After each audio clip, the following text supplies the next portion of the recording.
Welcome to Cheat Sheet Tales, where secrets slip, lies unravel, and the truth always has a twist. Real stories, raw confessions, shocking betrayals. Drop a comment if you've ever caught a red flag. Too late now. Let's get into today's tale.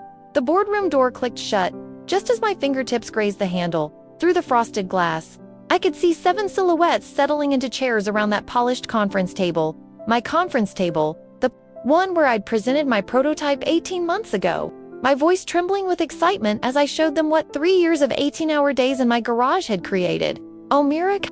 The voice behind me belonged to Damon Wren, the VP of Strategic Development. His tone carried that particular brand of corporate condescension that makes your skin crawl. Sorry, but this is C-suite only. We're handling the client presentation. Internally, I turned around slowly, keeping my expression neutral, even though something was dying inside my chest. Of course, I said, forcing what I hoped looked like understanding. I'll wait outside. The thing is, I'd built that technology from the ground up. Every algorithm, every interface, every breakthrough that made our system 30% faster than anything else on the market. That was me. When they acquired my startup for what seemed like life-changing money back then, I stayed on as what they called a senior consultant, a deliberately vague title that let me work in the shadows while they paraded around in suits, taking credit for innovation they couldn't even properly explain. But this wasn't just any client meeting. The $50 million contract they were about to discuss belonged to Aldrich Voss, the original investor who'd believed in my vision when everyone else called it impossible. The man who'd sat in my cramped garage office, drinking terrible coffee from mismatched mugs while I walked him through wireframes sketched on napkins. My name is Myra Callan. I'm 28 years old. And until that moment, I thought I could stomach anything for the sake of financial security. I was wrong. Let me pause here for a moment. Before I go any further, could you take a few seconds to tell me in the comments where you're watching from? Because I want to know how far my story has reached people who might be going through something similar. And please hit that like button and subscribe for more stories like this one, because what I'm about to tell you changed everything for me, and maybe it can help you too. The hallway felt endless as I walked away from that boardroom. My heels clicked against the marble floor, each step echoing like a countdown. I could hear muffled voices starting the presentation through the walls. They were using my slides, my research, my 3 years of failed experiments and breakthrough moments. They were selling my dreams to the one person who'd helped me build them. I made it to my office, a cramped space tucked away in the corner of the building. Nothing like the windowed offices the executives occupied. I sat down at my desk and stared at the single photo I kept there, me and my dad in his workshop. When I was 12, both of us covered in grease, grinning over some broken engine we'd managed to fix together. He died before he could see what I'd built. But he always told me that the best revenge against people who underestimate you isn't proving them wrong. It's proving them irrelevant.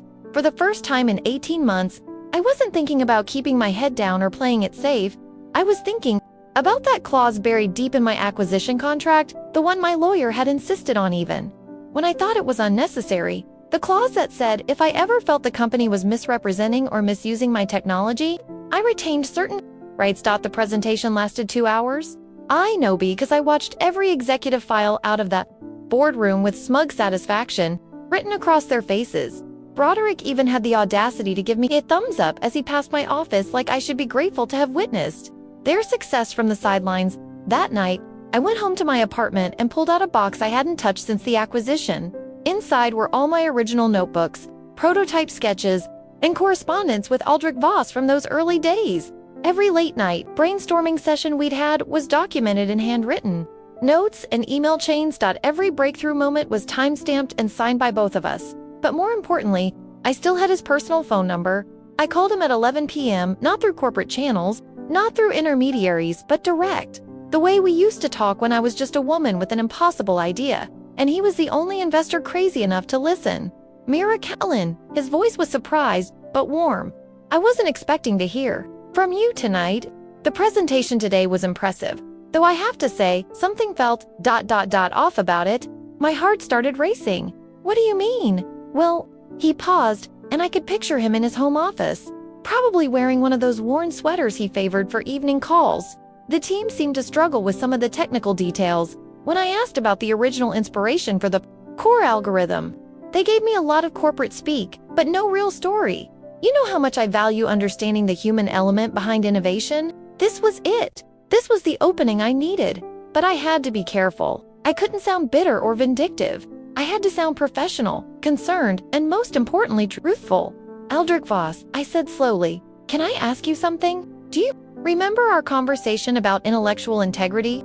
The one we had in my garage about how the technology industry has a problem with people taking credit for work they didn't do. The silence on the other end stretched just long enough to make me nervous. I remember, he said finally. Mira Kalinar, you telling me something I need to know? Over the next hour, I walked him through everything, not with anger, not with accusations, but with documentation. I sent him photos of my original sketches, timestamps from my development logs, email chains between us from the early days. I showed him the acquisition contract clause about misrepresentation. I let the evidence speak for itself. The most beautiful part, I didn't have to convince him of anything. He remembered our conversations, our collaborative development process, the way I could answer technical questions that stumped even my own hired developers. He'd always known the technology was mine, but he'd assumed the company was properly crediting me as the architect. Myra Callan, he said when I finished, I want you to know that if this is accurate and based on what I remember, I believe it is, then I cannot in good conscience proceed with this contract. More than that, I think we need to have a very different conversation about the future. What kind of conversation? The kind where I ask if you'd be interested in starting fresh asterisk with proper funding, proper ownership, and proper recognition for your work. I've been looking for someone with your vision to lead a new initiative I've been planning. My hands were shaking, but not from fear this time, from possibility. I'd like to hear more about that. How about we meet tomorrow, not in a corporate boardroom, but somewhere we can actually talk? I'll bring my development team leaders, the ones who handle technical due diligence. I want them to hear directly from the source about what makes this technology revolutionary. After we hung up, I sat in my living room for hours, staring at the city lights through my window. For the first time since the acquisition, I felt like myself again, not like a consultant or an advisor or someone grateful for the opportunity to watch other people present her work, like an innovator, like someone with value that couldn't be replaced or replicated. The next morning, I arrived at work early. I needed to prepare for what was coming, but I also needed to gather additional evidence. I printed copies of every email, every development log, every timestamp that proved the timeline of my innovations. I documented every meeting where my ideas had been discussed, every presentation where my work had been featured without my name attached. Asterisk, around 10 a.m. Hayes stopped by my office. He was practically glowing with self-satisfaction. Great news, Mira Callan, he said, leaning against my doorframe like we were old friends. The client is moving forward with preliminary discussions. The team really knocked it out of the park yesterday. That's wonderful, I replied, keeping my voice level. I'm sure everyone worked very hard to make it successful. Moments like these really show the value of having strong leadership to guide complex client relationships. It takes experience to handle deals of this magnitude. I nodded thoughtfully. Absolutely. Experience and credibility are everything. In these situations, he left my office looking pleased with himself, completely unaware that his world was about to implode. At noon, my phone rang. It was Aldrich Voss. Mira Callan, I've made my decision. I'm withdrawing from negotiations with your current company immediately. Their representation of the technology was misleading at best, and I won't work with organizations that misappropriate intellectual contributions. I understand, I said, though my heart was pounding so hard I could barely hear my own voice. But I have a proposition for you. I want to fund your new company, your technology, your leadership, your vision. I'm prepared to offer you initial funding of $15 million, with the potential for significantly more as you scale. You'd maintain majority ownership and complete creative control. The room seemed to tilt sideways. Aldrich Voss, ... I don't know what to say. Say yes, then say goodbye to people who don't value what you've built. Yes, I whispered, absolutely yes, excellent. I'm sending formal withdrawal documentation to your current company this afternoon. I expect they'll want to schedule some emergency meetings to discuss what went wrong. What went wrong, as if it was some mysterious corporate puzzle, instead of the predictable consequence of excluding the actual creator from discussions about her own work. Within an hour, the entire executive floor was in chaos. I could hear urgent conversations happening behind closed doors, phones ringing constantly, assistants hurrying between offices with stacks of papers.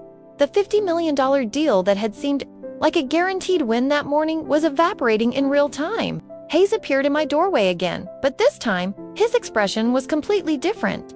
The smugness was gone, replaced by something that looked almost like panic.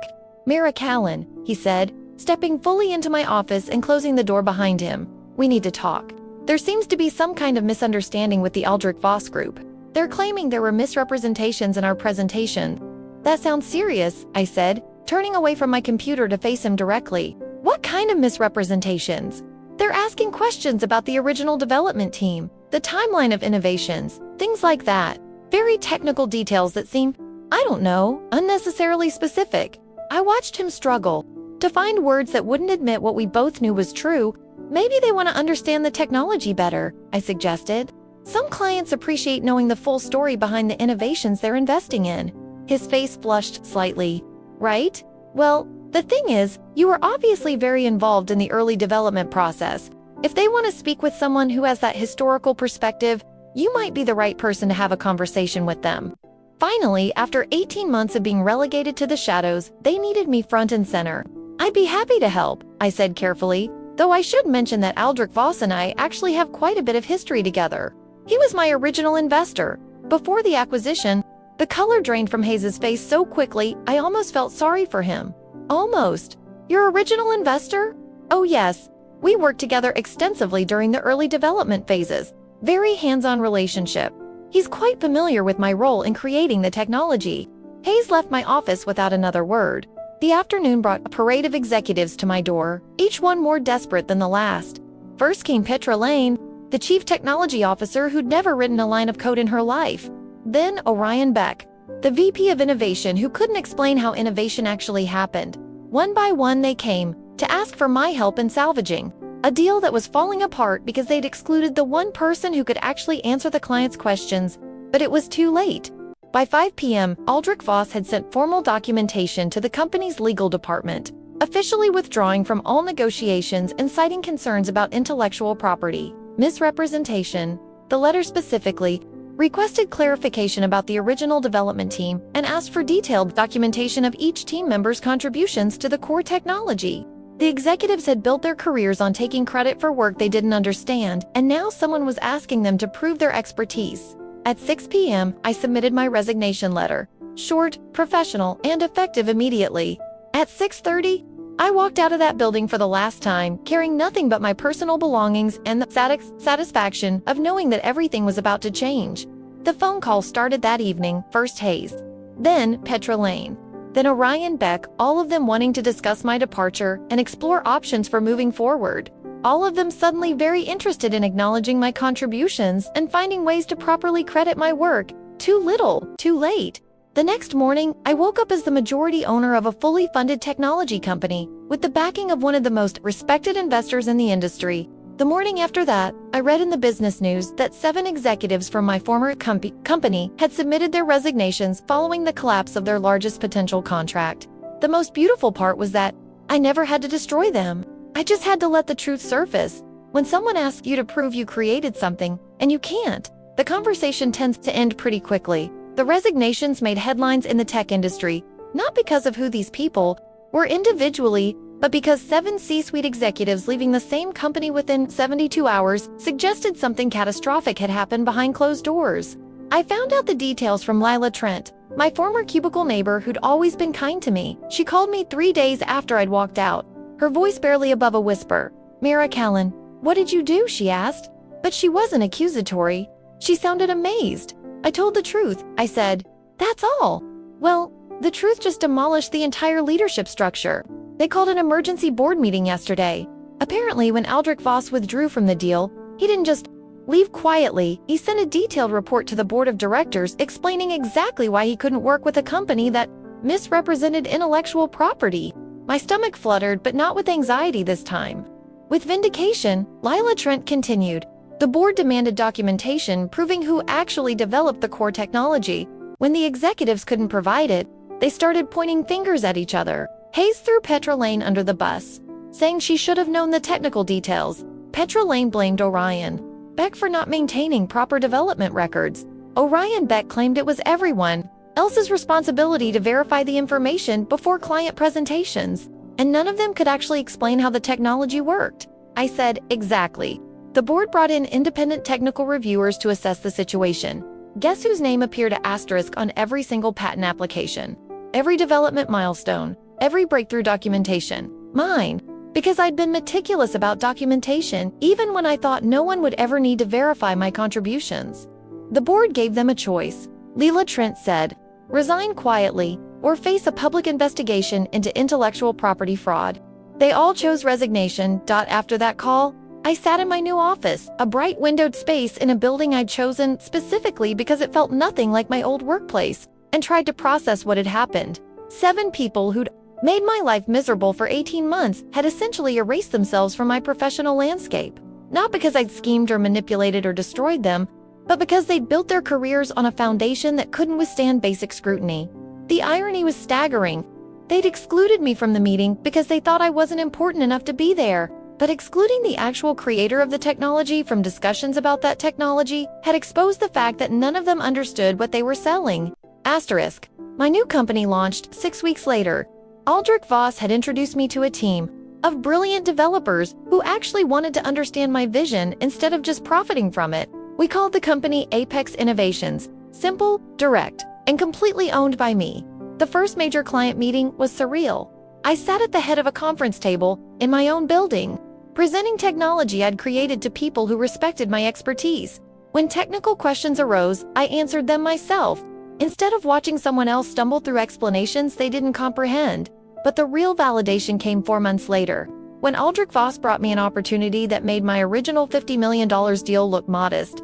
Myra Callan, he said during one of our weekly strategy meetings, I've been talking with some contacts in the aerospace industry. They're looking for exactly the kind of innovative approach you've developed, but they need someone who can scale it for much larger applications. How much larger? $200 million contract to start. Potential for expansion into international markets worth significantly more. I stared at him across the table, remembering all those months when I'd felt grateful just to have a job where I could work with my own technology. Asterisk, what's the timeline? I asked. They want to meet with you next month. Just you. They specifically requested to work directly with the original innovator. The meeting took place in a conference room that overlooked the city skyline. As I presented my expanded vision for the technology, I kept thinking about that closed boardroom door from almost a year earlier. The click of that handle turning, the dismissive voice telling me I wasn't important enough to be included. This time, I was the only person in the room they wanted to hear from. The aerospace executives signed the contract that afternoon. 6 months later, my former company was acquired by a larger corporation for significantly less than its projected value. The loss of the Aldrich Voss Group deal had triggered a cascade of problems, including investor confidence issues and client trust concerns. The business news articles mentioned that the company had XPERIENCED, leadership instability, and questions about intellectual property management. I learned about the acquisition from a LinkedIn notification. Several former colleagues had reached out to congratulate me on my new company's success, mentioning that they were looking for new opportunities. Since the acquisition meant layoffs were likely, but it was a message from an unexpected source. That really caught my attention. Damon Wren had sent me a connection request with a personal note. Myra Callan, I hope we can put the past behind us. I've learned a lot about the importance of proper attribution and would love to discuss potential collaboration opportunities. I stared at the message for a long time. This man had spent 18 months treating me like an inconvenient afterthought, had smirked when I was excluded from presenting my own work, had taken credit for innovations he couldn't even explain. Now he wanted to collaborate. I declined the connection request without responding. Some people think revenge means making your enemies suffer, but the most satisfying revenge is becoming so successful that your enemies become irrelevant. Hayes wasn't my problem anymore. He was just someone I used to work with who'd made some poor choices my company now employs. 43 people, all of them properly credited for their contributions. We have contracts worth over $600 million, and 3 of our innovations have been licensed by companies in 12 different countries. I own 78% of a business that industry analysts value at nearly $500 million. More importantly, I wake up every morning excited about the work I'm doing instead of dreading another day of watching other people present my ideas. The technology that started in my garage has evolved into something I never could have imagined. We're developing applications for renewable energy, medical devices, and space exploration. Last month, I gave a keynote speech at the International Innovation Conference, where I talked about the importance of intellectual integrity and supporting original thinkers. After my presentation, a young woman approached me with tears in her eyes. She told me she'd been working at a company where her male colleagues consistently took credit for her research, and she'd been considering leaving the field entirely. "Your story gave me hope," she said. "It showed me that the truth has power, Ivan. When it takes time to surface." I gave her my contact information and told her about the mentorship program we'd started at Apex Innovations. 3 months later, she joined our team as a research director. That's the thing about authentic success. It creates opportunities to lift other people up, instead of just climbing over them. Sometimes I drive past my old office building.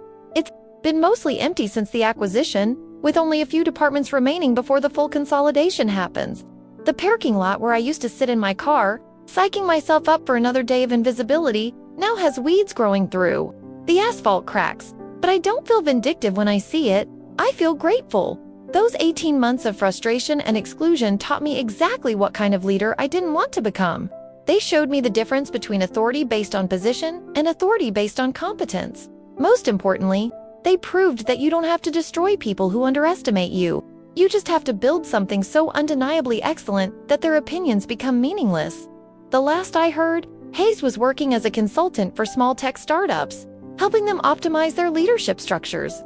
Petra Lane took a position at a mid-level company doing project management. Orion Beck moved into sales, where his lack of technical knowledge was less of a liability. They all landed. Somewhere, that's the thing about the corporate world. There's always another position for people who are good at managing without creating. But there's only one person who can claim to have built what I built, and that person is me. Looking back, I realized that the moment they closed that boardroom door, they didn't just exclude me from a meeting, they freed me from the illusion that I needed their approval to succeed. They forced me to remember that I'd built something valuable not because of their guidance, but in spite of their interference. The girl who spent 3 years in a garage surviving on determination and terrible coffee didn't need permission to be brilliant. She just needed the courage to stop asking for it. If you're watching this, and you're in a situation where people are taking credit for your work, or excluding you from opportunities you've earned, or making you feel like you should be grateful, just to be in the room, listen to me carefully. Your value doesn't decrease because someone fails to recognize it. Your contributions don't become less significant because someone else presents them. Document everything. Keep records. Maintain relationships with people who understand your actual capabilities. And never let anyone convince you that being overlooked is the same as being unimportant. The truth has a way of surfacing, especially in our connected world, where intellectual property and original contributions can be verified. People who build careers on other people's work are building on sand. Eventually, someone's going to ask them to prove what they claim to know, and that's when their foundation crumbles. Your job isn't to destroy them. Your job is to build something so authentic and excellent that when that moment comes, you're ready to show the world what you're actually capable of. If this story resonated with you, please hit that like button and let me know in the comments what you're building, what you're fighting for, or what truth you're ready to let surface. Subscribe for more stories about people who refuse to stay invisible, because these stories matter. They remind us that ordinary people can do extraordinary things when they stop waiting for permission and start believing in their own value. The world needs what you've created. Don't let anyone convince you otherwise.